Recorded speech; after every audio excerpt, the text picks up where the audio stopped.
Semoga yang subscribe dimudahkan jalannya menuju surga di hari akhir nanti. Dan yang like komen diberikan rezeki melimpah dari arah tak terduga. Suatu hari, saat kota Madinah sedang dalam suasana aman dan tenang, terlihat dari tepat ketinggian di pinggir kota, debu tebal yang mengepul ke udara. Debu itu semakin meninggi, bergumpal-gumpal hingga hampir menutupi angkasa. Angin yang bertiup menyebabkan gumpalan debu dari butiran pasir Sahara yang lembut dan terbang menghampiri pintu-pintu rumah di Madinah dan berhembus dengan kuatnya di jalan-jalan. Orang-orang menyangka ada badai yang menyapu dan menerbangkan pasir, tetapi kemudian dari balik tirai debu itu mereka mendengar terbesit kabar tentang kedatangan kafilah besar yang panjang. Tak lama kemudian 700 kendaraan yang syarat dengan muatannya memenuhi jalan-jalan dan mengguncang Madinah. Orang-orang saling memanggil dan mengajak sesamanya untuk menyaksikan keramaian ini serta turut bergembira atas kedatangan harta dan rezeki yang dibawa kafilah itu. Ummul Mukminin Aisyah ketika itu mendengar suara hiruk-pikuk kafilah yang bergerak maju, bertanya, "Apakah yang terjadi di kota Madinah?" Ada yang menjawab, "Kafilah Abdurrahman bin Auf baru datang dari Syam membawa barang-barang dagangannya." "Jadi kafilah itu yang telah menyebabkan semua guncangan ini?" tanya Ummul Mukminin. "Benar, wahai Ummul Mukminin. Jumlahnya 700 kendaraan." Ummul Mukminin menggeleng-gelengkan kepala. Pandangannya menerawang jauh seolah-olah sedang mengingat-ingat peristiwa yang pernah dilihat atau ucapan yang pernah didengarnya. Kemudian ia berkata, "Aku pernah mendengar Rasulullah bersabda, aku melihat Abdurrahman bin Auf masuk surga dengan merangkak." Abdurrahman bin Auf masuk surga dengan merangkak? Mengapa ia tidak memasukinya dengan melompat atau lari-lari kecil bersama angkatan pertama para sahabat Rasulullah? Sebagian sahabat menyampaikan cerita Aisyah kepadanya, maka ia pun teringat telah mendengarkan hadis dari Nabi lebih dari satu kali dan dengan redaksi yang berbeda-beda. Sebelum tali-tali pengikat perniagaannya dilepas, Abdurrahman melangkahkan kakinya ke rumah Aisyah lalu berkata kepadanya, "Engkau telah mengingatkanku suatu hadis yang tidak pernah kulupakan, maka saksikanlah bahwa kafilah ini dengan semua muatannya beserta kendaraan dan perlengkapannya aku persembahkan di jalan Allah." Seluruh muatan 700 kendaraan itu dibagi-bagikan sebagai perbuatan baik yang agung. Peristiwa yang satu ini saja sudah cukup untuk mengukir sebuah gambaran yang sempurna tentang kehidupan sahabat Rasulullah Abdurrahman bin Auf. Dialah saudagar sukses yang lebih sukses daripada kesuksesan yang pernah ada. Dia merupakan orang kaya dengan kekayaan yang melimpah ruah. Dia adalah seorang mukmin yang bijaksana yang tidak ingin bagian dari keuntungan agamanya hilang begitu saja dan tidak sudi kekayaannya membuat dirinya tertinggal dari kafilah iman dan pahala surga. Untuk itu, ia mendermakan harta kekayaannya dengan kemurahan hati dan kesadaran nurani. Sebelum saya melanjutkan kisahnya, dimohon kepada pemirsa untuk menonton video ini sampai selesai, serta mohon dukung channel ini supaya semakin berkembang dengan cara like serta berikan komen positifnya. Semoga dukungan pemirsa menjadi pahala dan dimudahkan segala urusan pemirsa di dunia dan akhirat. Bismillahirrohmanirrohim. Abdurrahman bin Auf adalah seorang dari 8 orang yang lebih awal masuk Islam. Abu Bakar datang kepadanya menyampaikan Islam, termasuk kepada Utsman bin Affan. Abdurrahman bin Auf telah memasuki Islam pada permulaan dakwah, yakni sebelum Rasulullah memasuki Darul Arqam dan menjadikannya sebagai tempat pertemuan dengan para sahabatnya yang beriman. Tidak ada persoalan yang tertutup bagi mereka dan tiada keraguan yang menjadi penghalang. Bahkan mereka segera bersama Abu Bakar As-Siddiq menemui Rasulullah untuk menyatakan baiat dan memikul bendera Islam. Sejak menganut Islam sampai berpulang ke rahmatullah dalam usia 75 tahun, ia selalu menjadi teladan yang cemerlang sebagai seorang mukmin yang besar. Hal ini menyebabkan Nabi memasukkannya dalam 10 orang yang telah diberi kabar gembira sebagai ahli surga. Umar mengangkatnya sebagai anggota majelis syuro yang terdiri dari 6 orang yang merupakan calon khalifah yang akan dipilihnya sebagai penggantinya. Cepatnya Abdurrahman masuk Islam telah menyebabkan dirinya harus mengalami penganiayaan dan penindasan dari Quraisy. Ketika Nabi memerintahkan para sahabatnya hijrah ke Habasyah, Abdurrahman bin Auf pun ikut berhijrah. Kemudian ia kembali lagi ke Mekah, lalu hijrah untuk kali keduanya ke Habasyah, dan selanjutnya hijrah ke Madinah. Keuntungannya dalam perniagaan sangatlah besar, hingga mencapai batas yang membuat dirinya merasa takjub dan heran, sehingga ia berkata, "Sungguh aku melihat diriku ini, seandainya mengangkat batu, niscaya aku temukan emas dan perak di bawahnya." Perniagaan bagi Abdurrahman bin Auf bukanlah jenis perdagangan yang tercela maupun monopoli. Bahkan ia sendiri bukanlah orang yang berlomba-lomba untuk mengumpulkan harta atas dorongan agar menjadi orang kaya. Sekali-kali bukan itu, melainkan suatu amal dan kewajiban yang keberhasilannya akan menambah kedekatan jiwa kepada Allah dan berkorban di jalannya. Abdurrahman bin Auf adalah seorang yang kuat emosi jiwanya, di mana ia menemukan kepuasan emosinya itu dalam amal yang mulia. Apabila ia tidak sedang sholat di masjid dan tidak sedang berjihad dalam peperangan, ia pasti sedang mengurus perniagaannya yang berkembang pesat. Sehingga kafilah-kafilah dari Mesir dan Syria membawa ke Madinah barang-barang muatan yang dapat memenuhi kebutuhan seluruh jazirah Arab, baik pakaian maupun makanan. Ia menunjukkan kepada kita bahwa seorang yang kuat emosi jiwanya adalah ketika kaum muslimin hijrah ke Madinah. Rasulullah pada waktu itu menerapkan aturan untuk mempersaudarakan 2 orang sahabat, salah seorang dari muhajirin warga Mekah dan yang lainnya dari Ansor penduduk Madinah.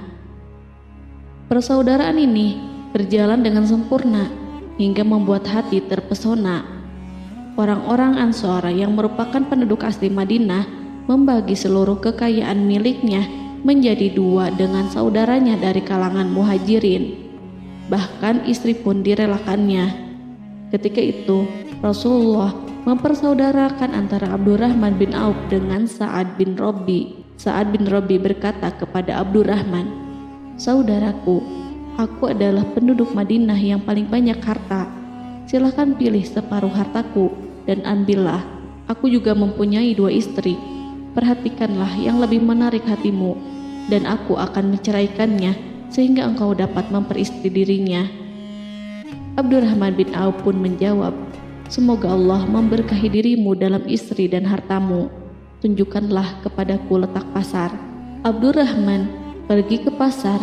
Ia berjual beli di sana dan mendapatkan keuntungan.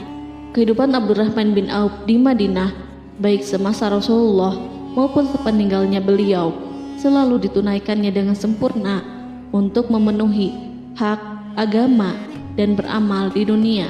Perniagaannya sukses dan menguntungkan.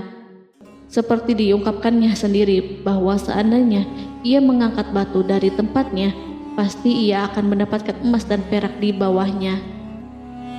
Salah satu faktor yang membuat perniagaannya berhasil dan mendapatkan berkah adalah karena ia sangat selektif untuk berniaga yang halal dan benar-benar menjauhkan diri dari segala bentuk jual beli yang haram, bahkan yang syubhat sekalipun. Selain itu, faktor yang menambah kejayaan dan keberkahannya adalah labanya yang bukan untuk Abdurrahman sendiri, melainkan di dalamnya terdapat bagian Allah yang ia penuhi dengan baik.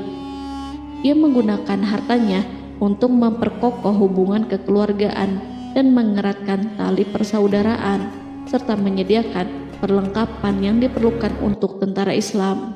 Bila total perniagaan dan kekayaan yang lainnya ditambahkan keuntungan yang diperolehnya dihitung, Jumlah kekayaan Abdurrahman bin Auf itu dapat diperkirakan dengan memperhatikan jumlah yang dibelanjakannya di jalan Allah. Suatu hari, ia mendengar Rasulullah bersabda, "Wahai Ibnu Auf, engkau termasuk golongan orang kaya dan engkau akan masuk surga dengan merangkak. Karena itu, pinjamkanlah kekayaan itu kepada Allah agar Dia mempermudah langkahmu." Sejak ia mendengar nasihat Rasulullah ini dan menyediakan bagi Allah pinjaman yang baik, Allah justru semakin melipat gandakan kekayaannya hingga berlimpah ruah. Suatu hari, ia menjual tanah seharga 40.000 dinar. Kemudian uang itu dibagi-bagikan semuanya untuk keluarganya dari Bani Zuhrah, untuk para istri Nabi, dan untuk kaum muslimin yang miskin. Pada kesempatan lain, ia menyerahkan 500 ekor kuda untuk perlengkapan tentara Islam. Pada hari yang lain, ia menyerahkan 1.500 kendaraan unta. Menjelang wafat, ia mewasiatkan 50.000 dinar untuk diinfakkan di jalan Allah. Ia juga berwasiat bagi setiap orang yang ikut perang Badar dan masih hidup, masing-masing mendapatkan 400 dinar. Hingga Utsman bin Affan juga mengambil bagian dari wasiat itu, meskipun termasuk orang yang kaya. Ia berkata, harta Abdurrahman bin Auf halal lagi bersih, dan memakan harta itu membawa keselamatan dan keberkahan. Ibnu Auf adalah seorang yang mengendalikan hartanya, bukan dikendalikan oleh hartanya. Sebagai buktinya, ia tidak mau celaka dengan mengumpulkan dan tidak menyimpannya. Bahkan ia mengumpulkannya dengan tetap merendahkan hati dan dari jalan yang halal. Kemudian harta itu tidak dinikmati untuk kepentingannya sendiri, melainkan untuk dinikmati bersama keluarga, kerabat, rekan-rekan, dan masyarakat seluruhnya. Karena begitu luas pemberian serta bantuannya, ada yang mengatakan seluruh penduduk Madinah berserikat dengan Abdurrahman bin Auf pada hartanya. Sepertiga dipinjamkannya kepada mereka, sepertiga lagi dipergunakannya untuk membayar hutang-hutang mereka, dan sepertiga sisanya dibagi-bagikan kepada mereka. Harta kekayaan ini tidak akan pernah membuat kelegaan dan kesenangan pada dirinya selama ia belum menemukan jalan untuk membela agama dan membantu rekan-rekannya.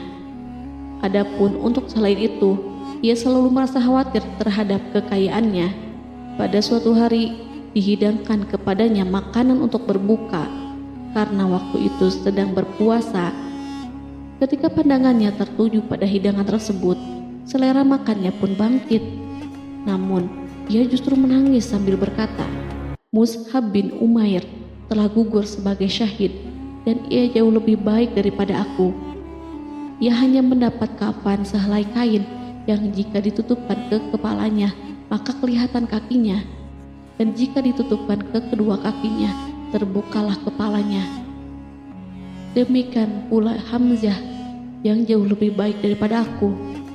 Ia pun gugur sebagai syahid, dan saat akan dikuburkan hanya mendapatkan sehelai selendang.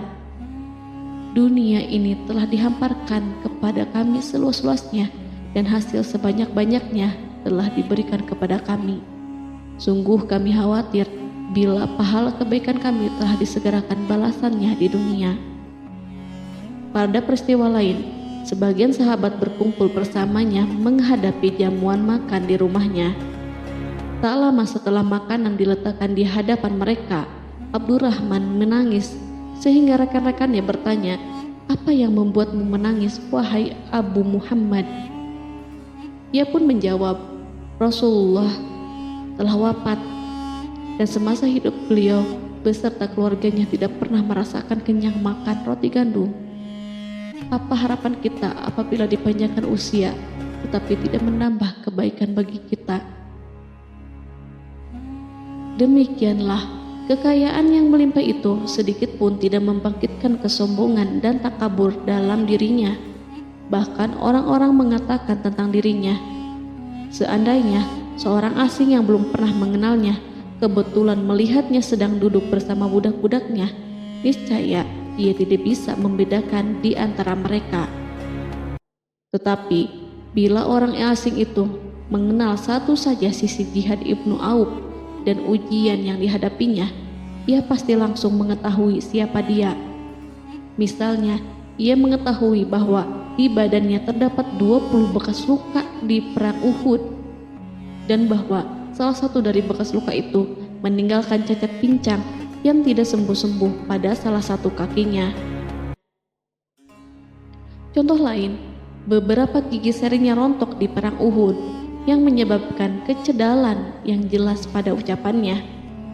Saat orang asing itu tahu salah satu sisi ini, ia pasti menyadari bahwa laki-laki yang berperawakan tinggi dengan wajah berseri, kulit halus, pincang, cedal sebagai tanda jasa dari perang Uhud, itulah orang yang bernama Abdurrahman bin Auf. Semoga Allah ridho kepadanya. Kita sudah terbiasa memperhatikan tabiat manusia, bahwa harta kekayaan itu biasanya menyebabkan seseorang suka berkuasa. Artinya, orang-orang kaya selalu gandrung untuk memiliki pengaruh guna melindungi kekayaan mereka dan melipat gandakan pengaruh itu. Selain untuk memuaskan nafsu demi kebanggaan dan kepuasan pribadi, semua ini merupakan sifat yang biasa dibangkitkan oleh kekayaan. Tetapi bila kita melihat Abdurrahman bin Auf dengan segala kekayaannya yang melimpah, menemukan manusia ajaib yang sanggup menguasai watak dasar manusia dalam bidang ini dan melangkahinya ke puncak ketinggian yang istimewa.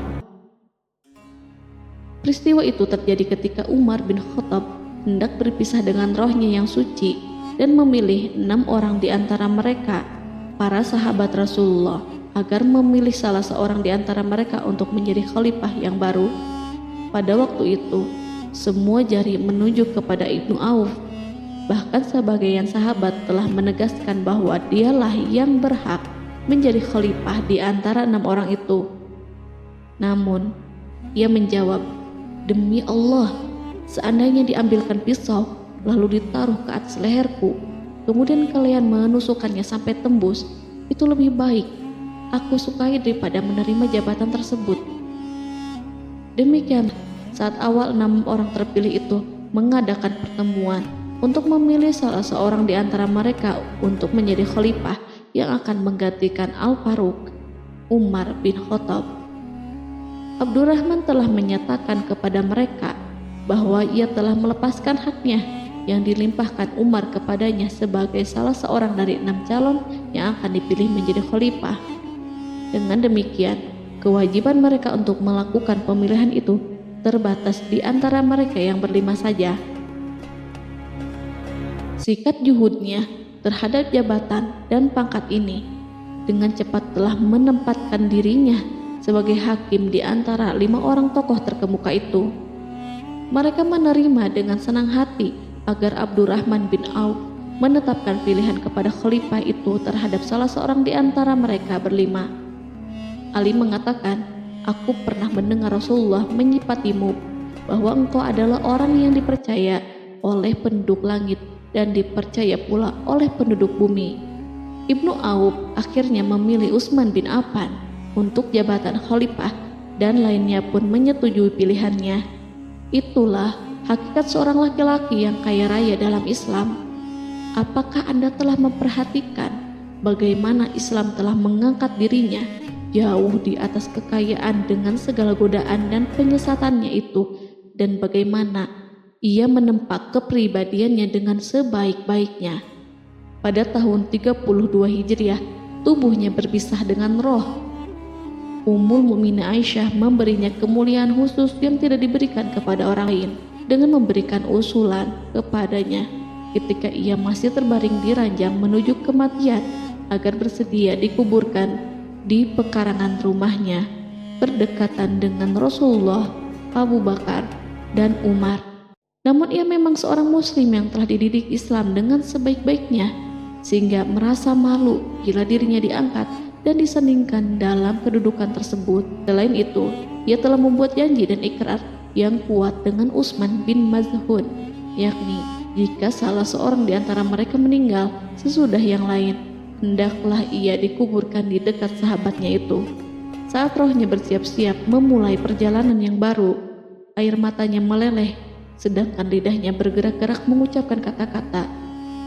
Aku khawatir dipisahkan dari sahabat-sahabatku karena kekayaanku yang melimpah ruah. Namun, ketenangan dari Allah segera menyelimutinya. Lalu senyuman tipis menghiasi wajahnya disebabkan sukacita yang memberi cahaya dan kebahagiaan yang menenteramkan jiwa. Ia memasang telinganya untuk menangkap sesuatu, seolah-olah ada suara yang lembut merdu yang datang mendekat. Ia sedang mengenang kebenaran sabda Rasulullah yang pernah beliau ucapkan, Abdurrahman bin Auf di dalam surga. Ia barangkali juga sedang mendengarkan janji Allah dalam kitabnya.